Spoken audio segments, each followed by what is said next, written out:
জয়ের জন্য আয়ারল্যান্ডের শেষ ওভারে দরকার ছিল ১৭ রান।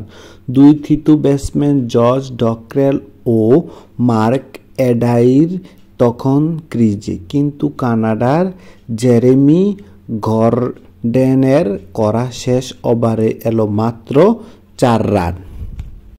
কানাডার ৭ উইকেটে ১৩৭ রানের জবাবে আইরিশদের ইনিংস থামে ৭ উইকেটে ১২৫ রানে। ১২ রানের স্মরণীয় জয়টি টি-২০ বিশ্বকাপে কানাডার প্রথম।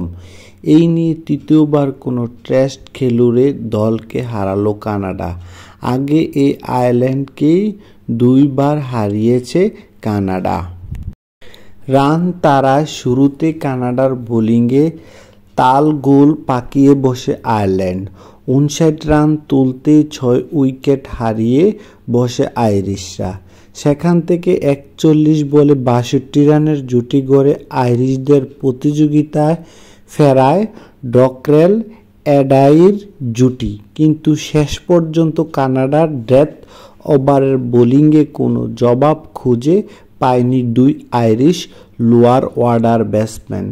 ডকরেল ২৩ বলে ৩০ রানে অপরাজিত ছিলেন। এডাইরের ৩৪ রান আসে ২৪ বলে।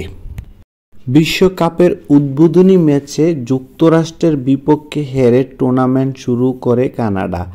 আজ আয়ারল্যান্ডের বিপক্ষে দ্বিতীয় ম্যাচও কানাডার শুরুটা ভালো হয়নি। বিশ্বকাপের আলোচিত নিউ ইয়র্কের নাসাউ কাউন্টি আন্তর্জাতিক ক্রিকেট স্টেডিয়ামের এই ম্যাচে টসে জিতে প্রত্যাশিতভাবেই বোলিংয়ের সিদ্ধান্ত নেয় আয়ারল্যান্ড।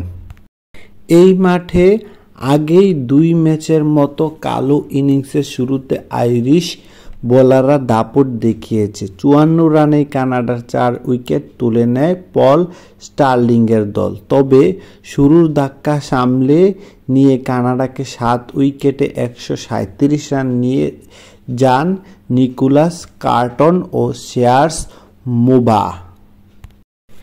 কানাডার ২ ওপেনার অ্যারন জনসন ও নবনীত ঢালিওয়ালা ইনিংসের শুরুটা করেছে মন্থর গতিতে। ইনিংসেও বড় হয়নি। নবনীত ৬ রান করে আউট হয়েছে, জনসন করেছে ১৪ রান। পরগাত সিং ১৮ রান করে কানাডার রানটাকে কিছুটা বাড়িয়ে নেয়। ৪-এ নামা দিলপ্রীত বাজওয়া আউট হওয়ার আগে করেছে ৭ রান। সেখান থেকে মোবা ও কার্টন জুটি গড়ে দলকে বিপদমুক্ত করেন।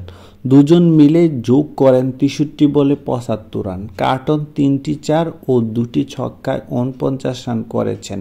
মোবার ব্যাট থেকে আসে ৩৭ রান।